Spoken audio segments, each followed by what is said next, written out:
we have technically wasted a lot of time and opportunity, especially as it concerns the big events that are organized in spring and in summer, big gatherings in parks in the cities, protest events, and rallies and music and heritage events. Sister White says all these are God's appointed opportunities. The world is our parish, and the world has got 8.1 billion and counting people who need to be reached. And we're not saying we are going to reach all of them, but the target is huge. The enemy is moving fast, and we are moving with sluggish feet. The image of the beast is almost fully formed.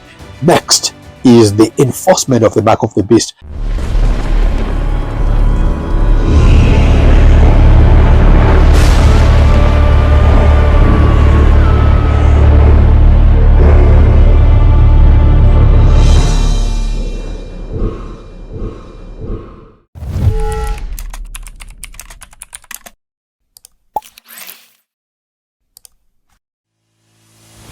Hello folks, it's us back again with a little bit of promotion, and would like to thank you for your involvement, those who got involved in whatever way.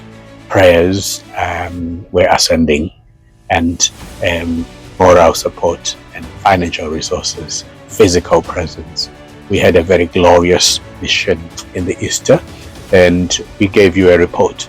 And what we said, but we didn't emphasize, is since then we have done almost very little afterwards. And that's not because we do not want to do the work.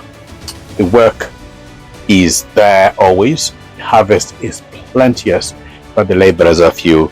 Take for instance this summer. Well, we are nearly in summer now. All of spring, it wasn't raining, the weather was giving, the weather was very good, barely rained. And people get out during the summer, people are happier during the summer, smiles all over, and people are more receptive to the gospel even when they see the sun out, because they're just in a good mood. So what it turns out to be is we have technically wasted a lot of time and opportunity, especially as it concerns the big events that are organized in spring and in summer, big gatherings in parks in the cities, protest events, and rallies and music and heritage events. Sister White says all these are God's appointed opportunities. Just like in the Israelite economy, Christ visited every holiday, be it Passover, be it the Feast of Weeks. He was there, and his voice was heard, sounding a definitive message. So it is our privilege, honor, and duty to make sure that, and we have tried as LoudCryMinistries to do that every time. And unfortunately, sometimes we run out. What I would like to say, I don't know, I might sound like I'm moaning, I'm not. But most of the time, for the bulk of the time we've worked on a shoestring budget, where we work from project to project to project. And normally, we've got a supply of just about enough for a project. So during Easter, we got a little bit tired. We have had a lot of rest ever since. Easter was the weekend 18th of April, and since then we have only done two specific events. The first event that we did was we went to a church, an SDA church, it's a little church in a little town called Evesham. I've nearly forgotten the name, sorry about that. We went to Evesham and we partnered with the church. We've been there twice now, and we partnered with them, offered them some of the methods, and we did a little bit more of more of on-the-job training, but these are workers who are already working. They're just conflating their methodology and our methodology and learning from each other as we go. We also, prior to that, had gone to another SDA church. Like I've said in a past report, it's not every SDA church that is not willing to do the work. There are plenty of people who are right now confounded about what's happening in the church. But they are hearing the clarion call and they are working. And there are some who have not started working, but they are thinking about it because they are seeing how time has moved. And so we offer our services since we started a little over 10 years ago, but especially when it started officially just since 2017 time. We have trained and offered to train people, and we've trained so many people. A perfect example of that is when we went to Ireland, and we were able to train a church, Ranelagh, and a church in Dublin, and they've taken the work to another level, and they've got representation in every church. I don't always keep abreast with the latest developments there, but I know they're doing a wonderful work, or they were doing a wonderful work. I think the work has grown. I hear they're emphasizing quite a lot on the right hand of the gospel now, the health message, and they have had quite a few events recently that are promoting the health message, which was lacking in our church, especially in Europe, but even world over. The health message was severed from the message a long time ago, since John Harvey Kellogg's time, and they have never really reunited. So we are seeing a positive development. That's because we are living in the time of the loud cry of the third angel, and it's swelling as we speak. So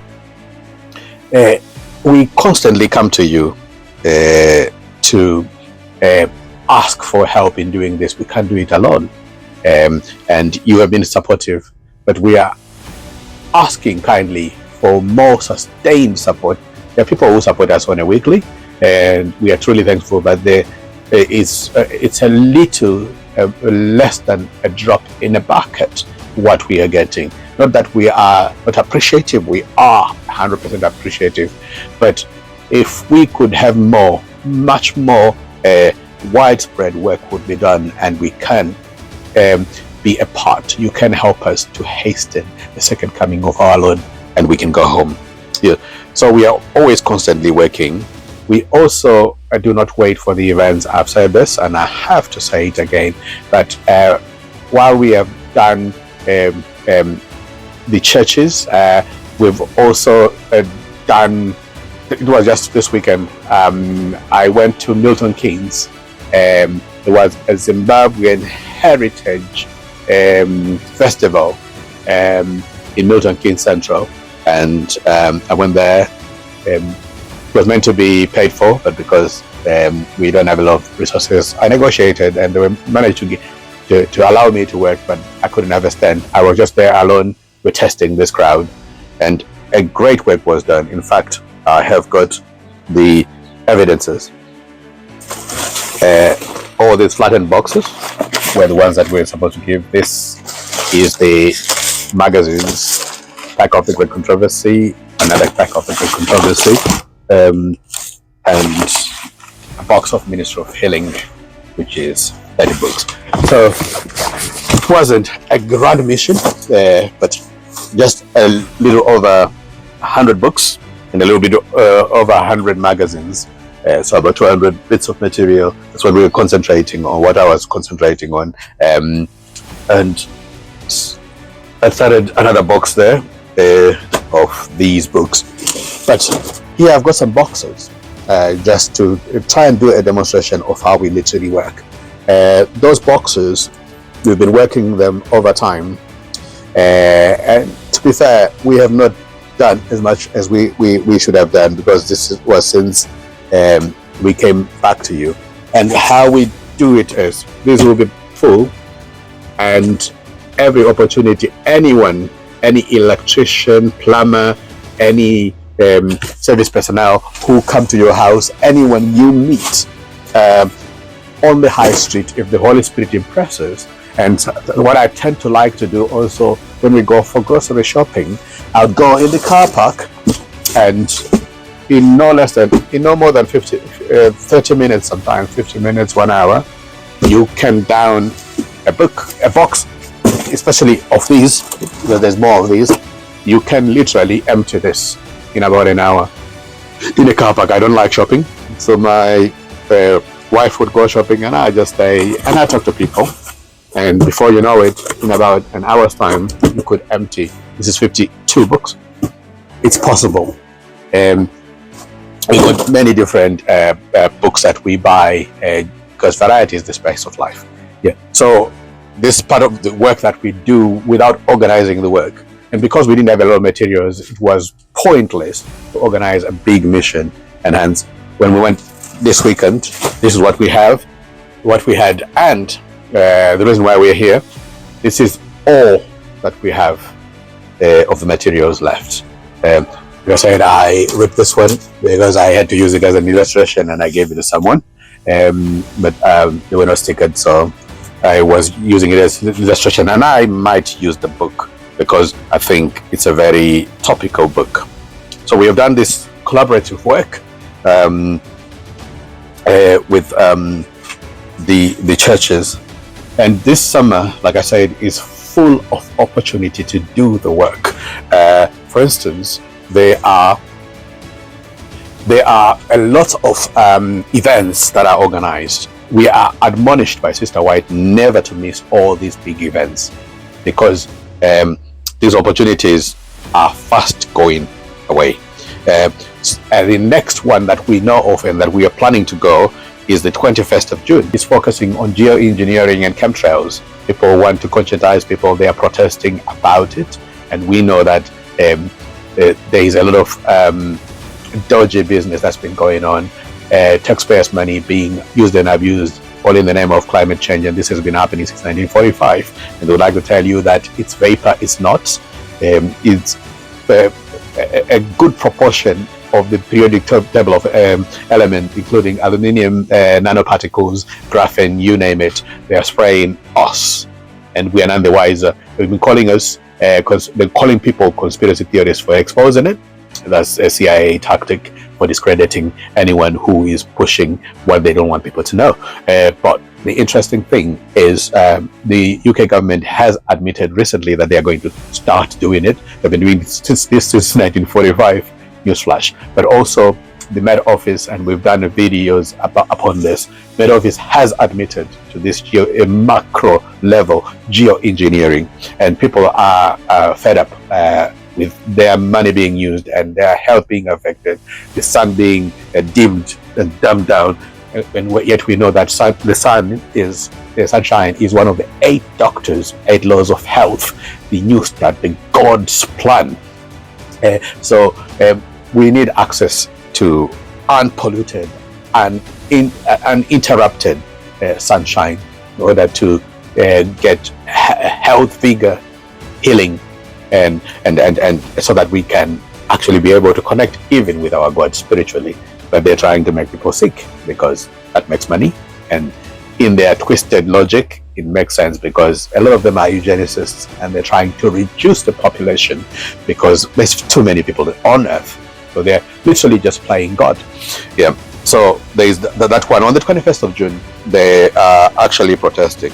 And it's something that I can put my weight behind. Because some of the events we go there, not because we agree with what they're saying, but because it's an opportunity to engage with them and get them on the right path, on the path to salvation. But some of the events we go there also because we agree with the agenda. We went to the anti-COVID protests, COVID lockdown protests, and forced injection protests, because we agreed it was an overreach by unelected governments and our elected governments together, prioritizing money and not prioritizing life, and also getting involved with the United Nations. I don't want to go into the belly of the beast, which is basically, this is where the Genesis agenda is coming from. But we are there to preserve our liberty is unsullied in Christ. Religious liberty and civil liberties, the capacity for one to think and act according to the dictates of their conscience, and knowing that they're answerable to ultimately the sovereign of the universe, God. And that's why we do everything in our power to give to Caesar what belongs to Caesar, and to God what belongs to God, and also teaching and practicing in the knowledge that there is a difference between the two. Caesar is not God, and God is not Caesar.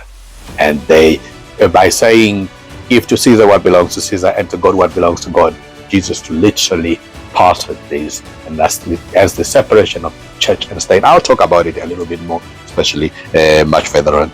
There is another one. This one is big. We can't miss it. The 13th of September, there is a big free speech rally, and this is something that we can all rally behind, because without free speech, we are nothing. In fact, it was Rowan Atkinson.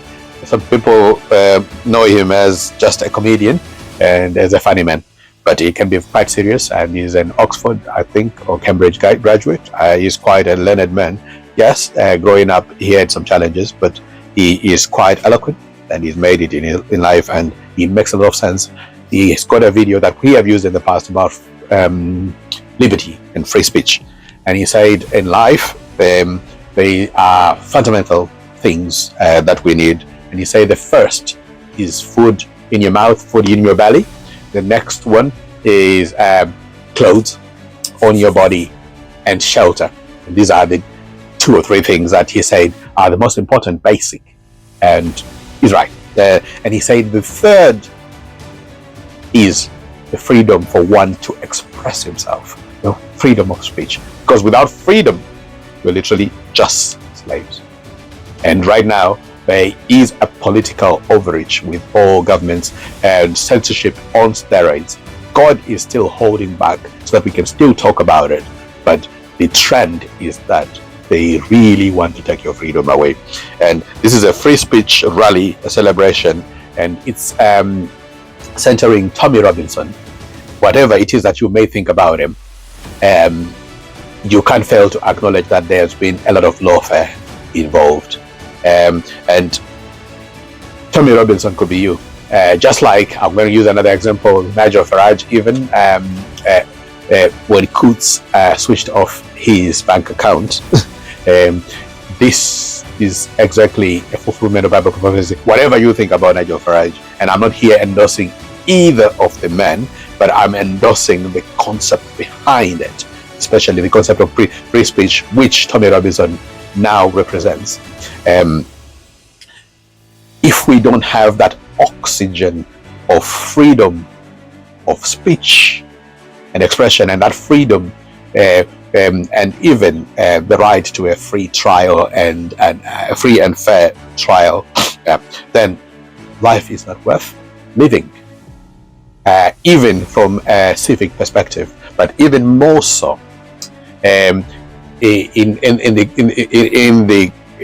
Christian realm, in the biblical, in salvation, freedom becomes ultimate. But I think it was A.T. Jones who was writing. He said, God came into a world, Jesus came into a world where Rome bore absolute sway, and he came and to teach about freedom, which is centered on the Bible verse, John chapter 8 and verse 32. He came to introduce that freedom. It is a freedom that men can be so free from all men, yet being made so humble through that freedom that he can become servant of all. And that's what Christ did. That's what every Christian martyr throughout the history of this earth did. They had that freedom, and that freedom taught them to not blush and falter at the feet of any earthly potentate, and they gave their life freely. And this was for the purposes of enjoining others in the very same freedom. The freedom that we are now holding dear, or which we are not holding dear and we are letting go, was also procured by Christian martyrs. So yeah, this is one of the events, and there is plenty other events that we may not know about or that we are not bringing right now.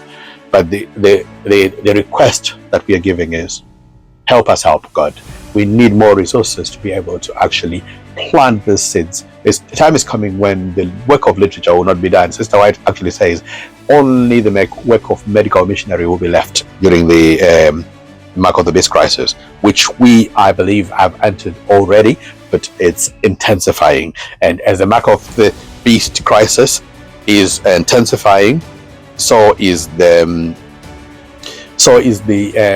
loud cry of the third angel, which we are preaching at present.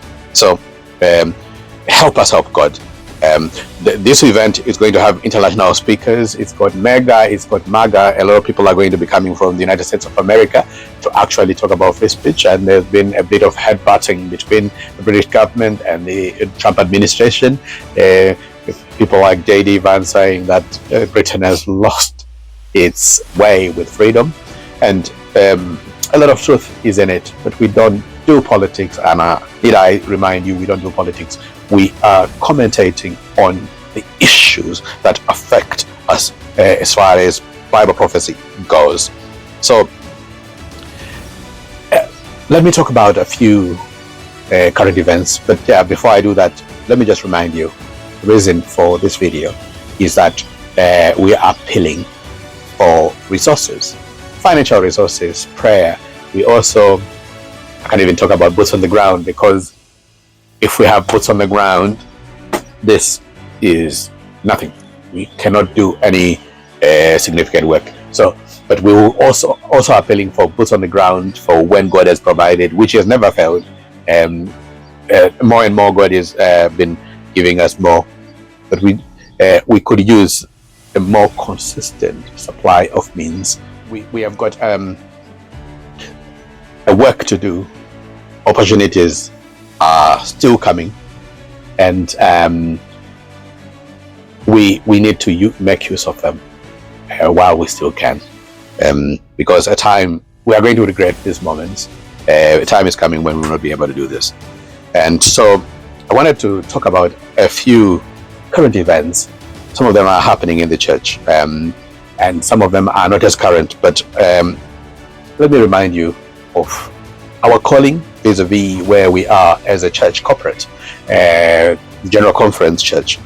ADRA partnered with Advent Health to be providing injections that people were being forced to take, and in the interest of freedom that we defend and hold dearly, this was actually against the message of the gospel, because you can't do anything to force anyone. Even God himself does not force anyone. He goes into a covenant relationship with his people. So to imagine that anyone would want to force anyone to do anything, especially that person being an Adventist, which is what you found that problematic affirmation statement about COVID, which has now almost split the church in half, and which has got the church reeling, and it's in trouble. And I believe God is judging the church right now. We've had that even Loma Linda's hospital is about to close because Trump is cutting funding, and USAID cut funding, and we had President Ted Wilson reeling and saying, oh, they do a good job. But we know that that job has never been our job. This is a work of the Salvation Army, and the Salvation Army does a good work. But but that work has never been our work. We've got one purpose and one purpose only, just to preach the everlasting gospel and nothing else but the everlasting gospel. And what is that? It is preaching of the three angels' message. In fact, the third and fourth angel's message, which is the loud cry message, which started in 1888, was stymied by the rebellion that happened at that Minneapolis conference. And now God is giving us another chance. He wants us to re-engage with the work. So ADRA and Advent Health have been in bed together, making millions and just getting money from God knows where, from United Nations. And ADRA has signed on the dotted line that they cannot proselytize, and hence that's the work that we are told in the spirit of prophecy, in the testimonies, that we should never engage in, because that's not our work. So in essence, ADRA should never have existed. But let me just read what Sister White says here. I've got an excerpt here. It says, not to follow the Salvation Army methods. That's the subheading. The Lord has marked our way of working. As a people, we are not to imitate and fall in with the Salvation Army methods. This is not the work that the Lord has given us to do. Neither is it our work to condemn them and speak harsh words against them. Humanitarian work is great. Leave it to ADRA. Leave it to the Salvation Army, Red Cross. Leave it to any other, especially when you fetter your hands and you gag your mouth that you can't speak the gospel, and yet the church has been raised for that purpose, the gospel and the gospel only. To leave the world to do the worldly work. We have got no reason to criticize them, but we've got no business as the Adventist church doing that sort of work. That's what Sister White is saying, and I believe that to be the truth. The world is going to a Christless grave. Many in the world are going to a Christless grave day in, day out. Yet our mouth are gagged, and we are using methods that do not work. These are not Christ methods. So we are not to speak harsh words against the Salvation Army when they do it. Not Adventists, not our work as Adventists. ADRA should never have existed. There are precious self-sacrificing souls in the Salvation Army, so I says. We are to treat them kindly. They are in the army honest souls who sincerely serve the Lord and who will see greater light advancing to the acceptance of all truth. The Salvation Army workers are trying to serve the neglected, downtrodden ones. Discourage them not. Let them do that class of work by their own method and their own way. So that's the work of the Salvation Army. We are not to touch it. We've got nothing to do with it. Our God's money is not going to go there from Adventist coffers to that work. We've got a more special work, a higher work. Salvation work. Actual spiritual salvation. Not temporal salvation. And not physical salvation. That's not to say we are not to give people alms. But the method of working humanitarian work, especially that work of ADRA, where you literally gagged, you can't speak, your feet are fettered, you can't walk, you can't move. That's not God's plan.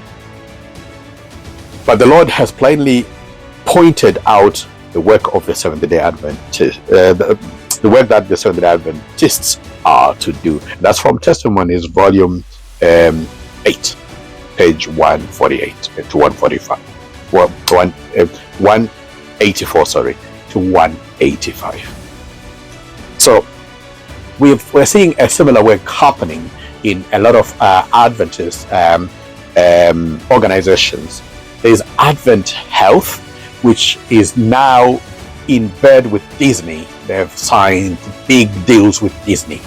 And and they've got also work of promoting sports and recreation.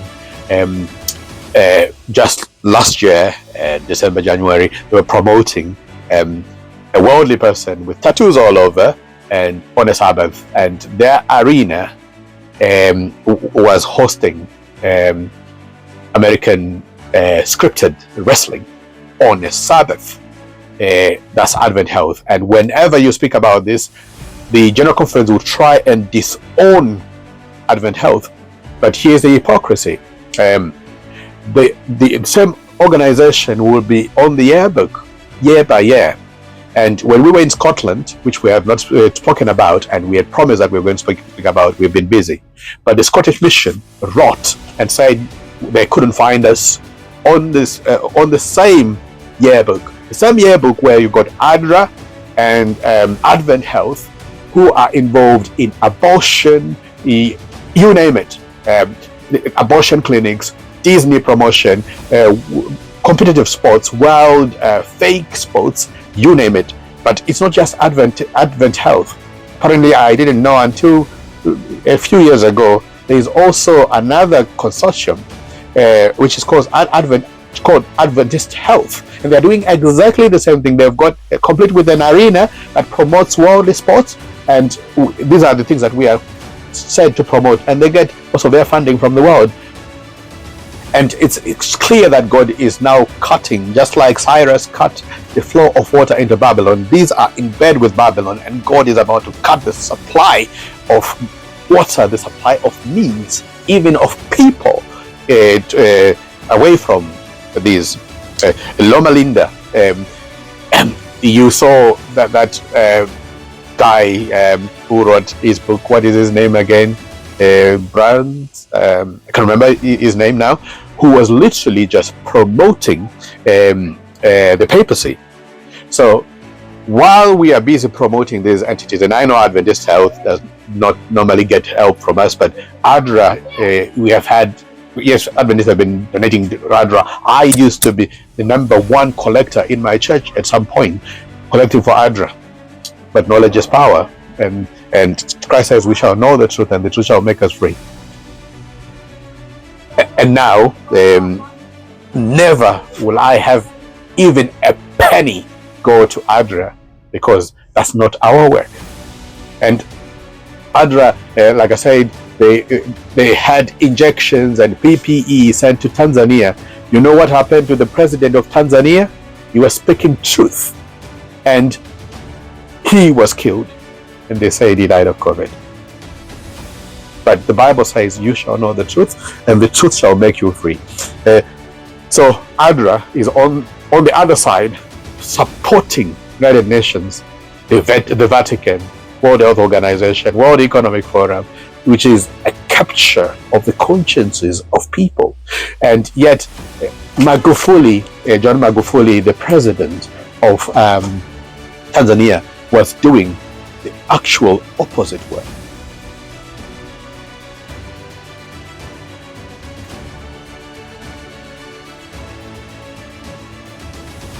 So we are in a situation where, just like old Israel, our church is adhering to this. But this is time to defund these organizations. It's time to stop supporting apostasy with our money. Jeroboam in the Northern Kingdom was getting all the tithes and offerings. What was he doing? He was doing a work of promoting Baal worship, grove worship, in Dan and in Bethel. That's what's happening with the Adventist church right now. And I wish I had time to go and make the comparisons between the old Israel and what's happening right now. It's a mirror image, and hence we are Israel indeed, but that's not a flex. That's not supposed to be something that we can brag about, because we have failed God. But there's a work to do. Like I said, the reason why I'm highlighting this, perhaps you are hearing this for the first time, pray about it. But the work of God is suffering. Need I say, in the apostasy that is gone, John Harvey Kellogg the work that was happening in Battle Creek got burned down by God, and the firemen could not stop it. Anyone who's supporting this work, just like in the alpha of apostasy, we are living the omega of apostasy, and any money that is sacrificed in the name of God going to ADRA and this humanitarian work that is not biblical or supported by the prophet, spirit of prophecy, Ellen G. White, the work is going to end up in one place, in the fiery furnace. But I want you to notice the work that was done outside of that, the work that was not being done by the conference, the southern work. We still have universities, and some of them have outlived their usefulness as well. Just like Oakwood was meant to be a vocational training place, and now they've adopted the worldly standards, and they are getting worldly funding, and all these are being defunded by the Trump administration. So Sister White says, when our institutions have outlived their usefulness, when they join with the world, they should be sold to the world, and we use that money to restart. And thank God for the Kellogg's company, John Harvey Kellogg's company. It's in the world, full of sugar and nonsense and pigs, this and all sorts of garbage. It's a good thing. It's been sold off. But a lot of our institutions, our universities, our hospitals deserve to be sold right now, because they are serving more of the tyrant and the wolf and the devil than they are doing anything of positive faith as we speak. And as Spirit of Prophecy says, they deserve to be sold. And I advocate, I move a motion. If there is anyone who agrees, put it in the comment. Let's speak out, because the time is now to speak out. Yeah. So another thing that I wanted to say is, even in that light, the Israelites, when they insisted on having Babylonish worship, especially in the northern kingdom, and then later on in the southern kingdom in Judah, God eventually gave them to their desires. That's why they ended up in Babylon. And those who insist on living a Babylonish life, that was a mirror image of what is going to happen. Those who insist from warning after warning to repentance, those who insist on living a Babylonish life will be joined with Babylon. That's in Revelation chapter 3, the Laodicean church. That's the spewing out. When you are spewed out, you become a part and parcel of the world, Babylon. So, and we are tending towards Babylon.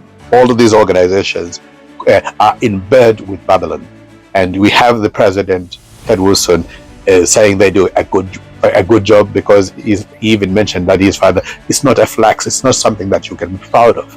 It's one step too many in the wrong direction, and I'm afraid as things are going, a lot of our leaders are not going to come back. And what's the reason? Pride. Same reason why the Pharisees and the Sadducees and the scribes could never turn back.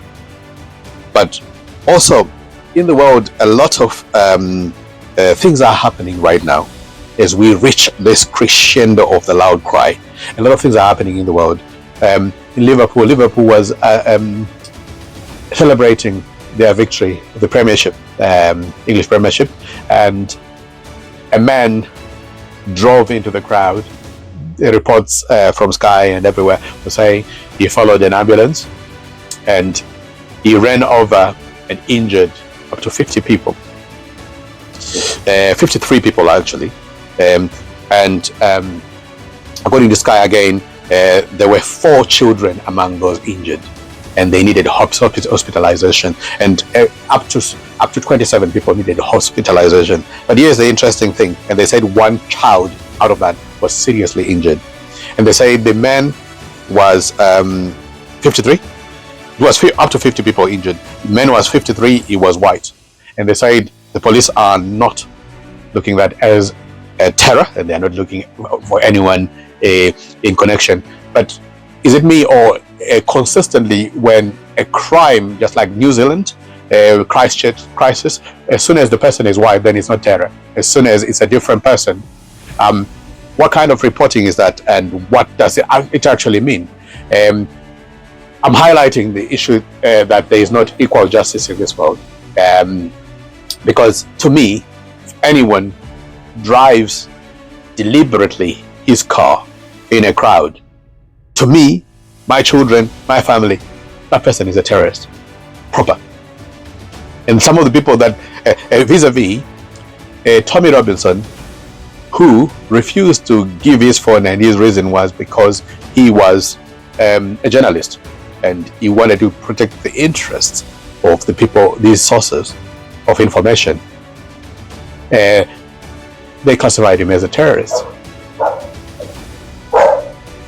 Is it selective justice? Is it equal justice? And then there's a lot of things that are happening. I'd like to highlight 4 things. In the Gaza saga, Mr. Trump put out an AI-generated persona of himself online as a golden image. And we know that's a direct connection to Daniel chapter 3. What is Daniel chapter 3 about? Mark of the beast crisis. I want you to note that. Mark of the beast crisis. Then, the second thing that Mr. Trump did was he put another image of himself, AI generated, as a king. I want you to note the American history and the Declaration of Independence, the two-horned beast, the lamb-like beast. It is a separation of church and state. Which what does it actually entail? It's a nation without a king, and also a republicanism. That's republicanism, and then Protestantism is a church without a pope. And Trump did that too, and not a single soul in the world was appalled. The contrast is, when Kennedy was president, the man could never have congratulated any pope, even though he was a Catholic, first Catholic president. He could never have done that. And why was that? He asked J.D. Vance. He said he would never have to kiss the ring physically, though he is a Catholic, because he knows the history. But that's the third thing that Trump did. So the golden image, Daniel chapter 3, he made himself a king. And while people might say it's a joke, it's not. You can't joke like that with dark history, especially between Catholicism and America, and how the founding fathers of America saw that their freedoms were only secured by not engaging with Rome. But the final thing that I can say about out of the 3 things that Trump did, we actually now have not just an American continent pope, which Francis was, and the first one at that, and Francis was the first one to speak to the Congress. Now we've got a new pope, and that's Pope Leo the 14th. And the names are not chosen at random; they determine the direction that the church is taking. And what do we know about the Leos? Leo III was the one who enthroned Charlemagne, Charles the Great of France, who was going to conquer Europe on behalf of the Vatican. And Leo XIII is the man who wrote Rerum Novarum when communism, that again they created, was on the rise, and he was addressing ownership of property. And they said in the interest of common good, in other words, you can own so far, but in common good, and common good is simply put a Sunday law by legislation. So in the interest of pushing Sunday, you are not entitled to your property, and we are seeing this. That's why you're seeing all these monopolies being formed. You've got Larry Fink, Bill Gates buying up land, houses, and Vanguard has been buying the NHS. And Sister White actually told us that many monopolies will be formed, and we are seeing it in our own eyes. We are living the last hours of the struggle. So we now have these four events. What are they saying? They're saying that America, which once represented freedom and a separation of church and state, has become one with the Vatican, with their own United States of America Pope. So this picture is talking about what John was talking about 2,000 years ago, that America would form an image for the beast. And we spoke about this, I think it was in February, March, during the protest. I think we went to a protest in Warwick, and it was in Warwick and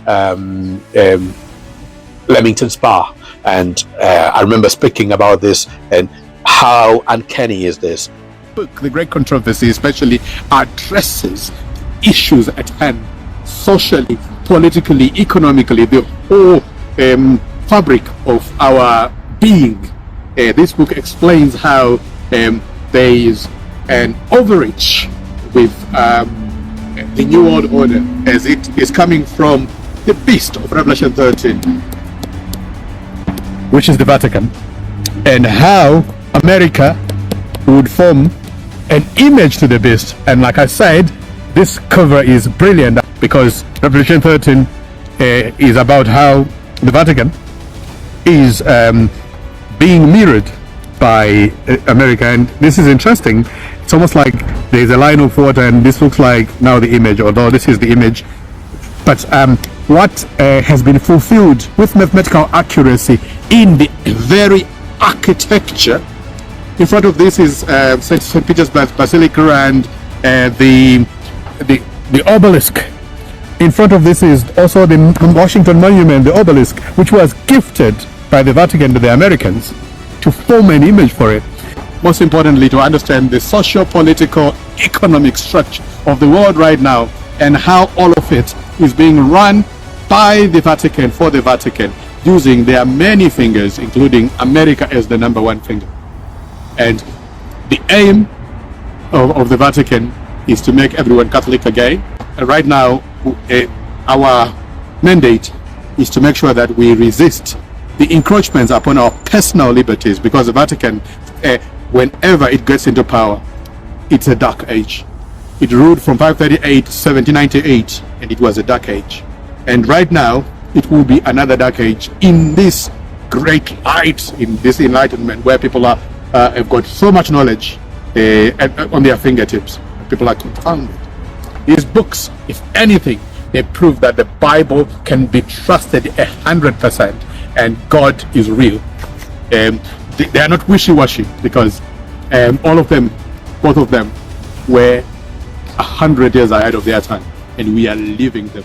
This is an inspired book, and I said for now it is my favorite book to give. We got plenty of books that we give, plenty different ones. We got some here, and but this one at the moment is the favorite because it's a conversation starter. It is also prophetic. But having said that, the Brunsma guy, I can't remember, Reindeer Brunsma, who spoke about his book, and he was saying Rome has changed, and he highlighted how this book actually has an appendix that says Rome has changed. In the interest of time, I will not open it, but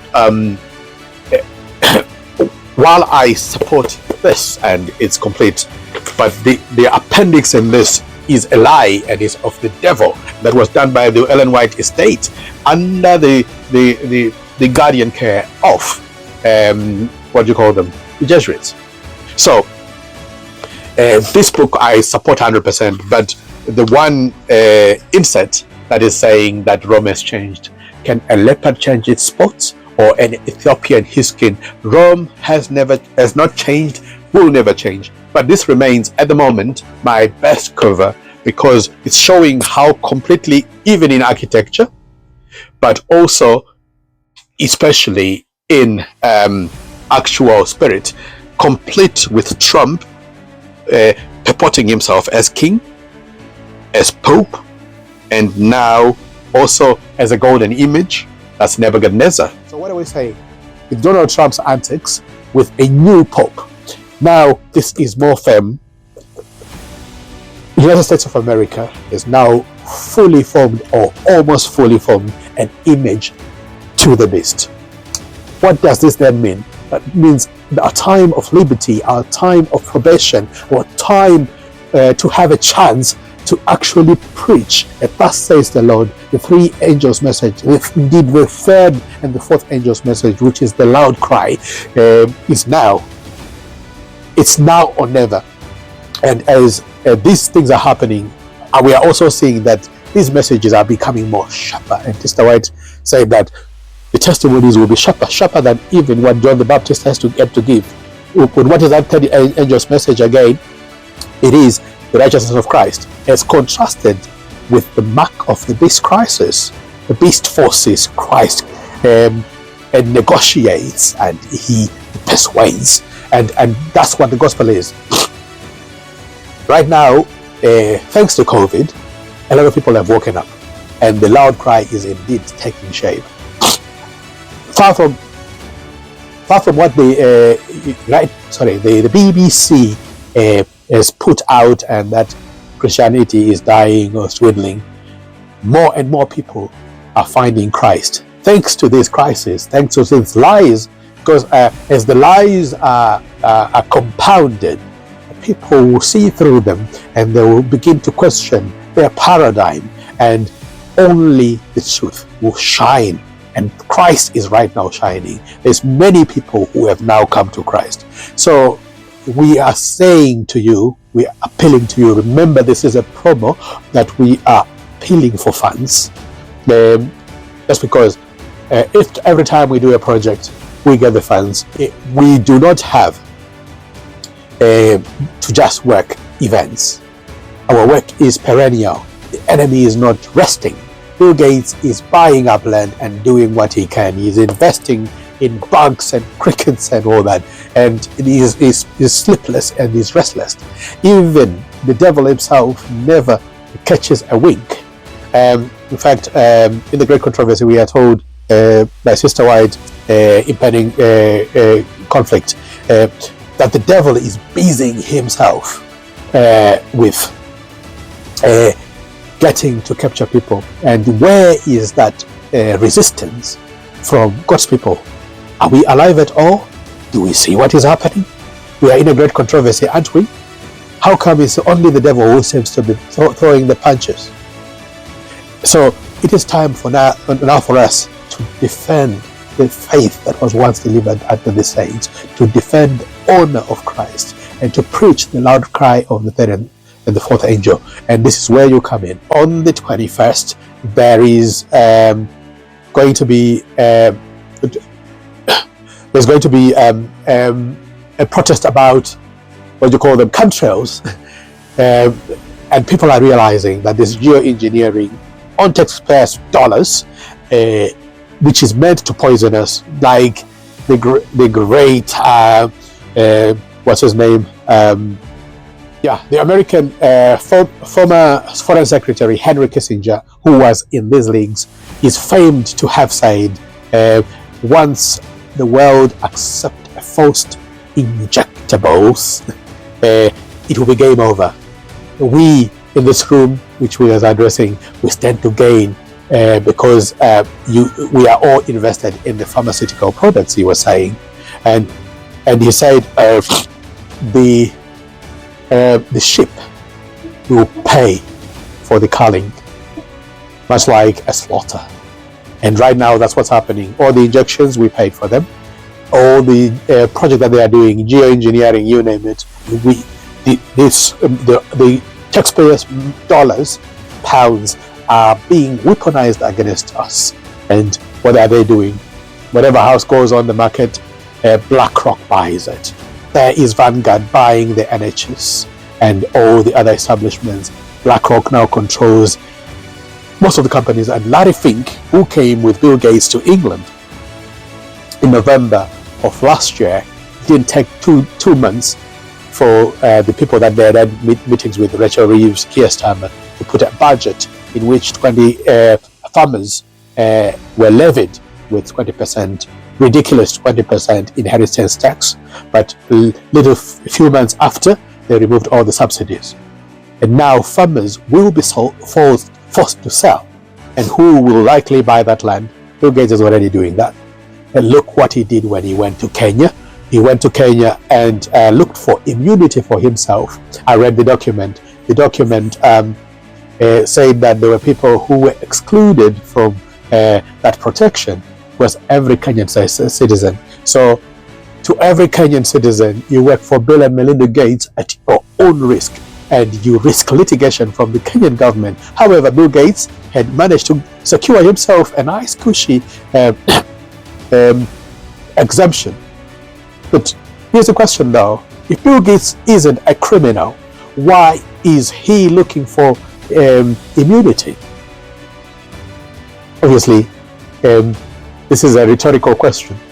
Bill Gates is a criminal. Bill Gates is a thief. He is a scoundrel, but he is working for the big beast power. People who are controlled by the Vatican. Who are those? World Economic Forum, United Nations, Bill and Melinda Gates, BlackRock, State Street, and all the bankers, Chase, you name it. They are controlled by the same. That's a fulfillment of Revelation chapter 17. And the merchants of the earth who were made rich by the abundance of her delicacies. That's the Vatican's policies. In the book of Daniel, through his policy he shall deceive men, and by peace he shall destroy many. So we are there. And what are we asking? We are simply asking to say, when in times like this, someone needs to stand up and do the finishing work. And we are saying, here we are, Lord Centers, and the way we are doing it, literature is our main stay. And in order to be able to sustain this work, and no finances are required, please, can you choose to partner with us? Even if you can be able to give on a regular basis, whereas the work is carrying on nonetheless on a regular basis. But as we shared earlier, even the fragment that we've gotten, it will take a miracle for this work to finish, because the work of redemption is the same work as the work of creation. And Christ, who spake in the beginning, is speaking. And we are saying, you can be that little boy, you can be Andrew, you can bring those fishes and the loaves, and Christ will expand on it. And as I said already earlier, your choice is pretty clear. You can support the failed and unsanctioned by God work that is happening at ADRA, at Advent Health, at Adventist Health, which is the work of the enemy itself, complete with the support of the Luciferian-backed United Nations, with Alice Bailey as their prophetess. Or you can beg that work, which is Christ, our righteousness, distributing our books of the time. The great controversy, which you see, is being fulfilled right now, not just in the text, but in architecture and in the spirit. These are the books that we need to let go, to let loose into the world, and people that people may learn what is faith, to think and act for themselves, to have the righteousness of Christ, because the just shall live by faith. So we pray and we ask, we cajole you that you may part with a few pounds. Consider making a consistent donation. We would even love to do this work on a much more substantive way, in a full-time way, where we go out on a daily, and we also engage in other parts of the ministry, Bible studies that we could hardly be able to fit in to this because of the busyness of our schedule. We also need to be able to, if possible, to get into full-time work by God's grace. May you consider partnering with us. May you consider giving a generous donation. There's so many things that we need, but right now we are doing what duty is next and closest to our hearts. And if you want to discuss some of our plans with us with the view of funding them, then don't hesitate to get in touch with us. May God help you. May God bless you for all the work that you've done in the past, especially in the last 5 years. Even though this work stretches more than 10 years now, but the last past years, the past 5 years, we have received quite a lot of support from the brethren, and that we are truly thankful. If we say that we may have given more than 1 million books in the United Kingdom, great controversy primarily, it wouldn't be hyperbole, because many books have gone. Some of them have been donated to us as books, and some of them are left with us, my brethren, and some of them we have bought, and a lot of money has gone into this. But it's only 1 million. The world is our parish, and the world has got 8.1 billion and counting people who need to be reached. And we're not saying we are going to reach all of them, but the target is huge. The enemy is moving fast, and we are moving with sluggish feet. We need to measure up to our profession of faith. We need to work in a way that is consistent with what is happening. The image of the beast is almost fully formed. Next is the enforcement of the mark of the beast, which I have said before, we are already living in the mark of the beast crisis. In fact, we have been living it since 1888, and every day we live, this picture is getting fuller and fuller. It will be a time very soon when we will no longer be able to speak freely, when we will no longer be able to preach, and thus says the Lord. Because you've seen it, COVID was an example, and many people because of it have woken up. But we are going there, and very soon with their digital passports, digital currencies, you will be stopped from working. Even the money, if you wanted to give it, you may not be able to give it because of the digital currencies. Pray that the Lord leads you. There is properties that people have, some of them need to be disposed of, and some of those profits need to be going into the work now. The time is now, not to do it in a rush, but prayerfully. Seek for God's guidance. Sister White in the book Country Living says, pray, and God will tell you when to sell and for what price. So the work needs to be happening. If you don't support this ministry, find another ministry that is doing the work. But all the same, let the work be done. And for those who think it's still time to be giving ADRA money, to be giving all these people who are in league with Babylon, who are not doing any evangelism at all. In fact, ADRA is gagged. They say we don't proselytize, and proselytizing is exactly what the Seventh-day Adventist Church was raised for. Go ye therefore, the Great Commission, and make disciples. Preach and teach them, and baptize them in the name of the Father. So if you don't proselytize, what's the point of what you are doing? So I'm saying, partner with us. And if God is calling you, get in touch. If you want to understand a little bit more where we are coming from and where we are going, you can check out the videos, but you can call us and we can sit down and discuss. We've got big plans coming ahead. Some of them we have been sitting on for the past decade. We've not been able to do it. The means are too little for us to do it. But if you feel moved to partner with Christ and to support this mission, partner with us. Partner with Christ. Dig deep and give a generous donation. We do not ask for a loan. We are not able to pay you. We are asking for means that God has entrusted upon you, that God is asking to finish His work. All I can say is, it's time to give the world the loud cry of the third angel. It's time to finish the work. It is time to fill this whole earth with the light of the angel of Revelation chapter 14. It's time to call people out of Babylon. Come out of there, my people. And God bless you as you partner with us. Thank you. Thank you. And God bless you.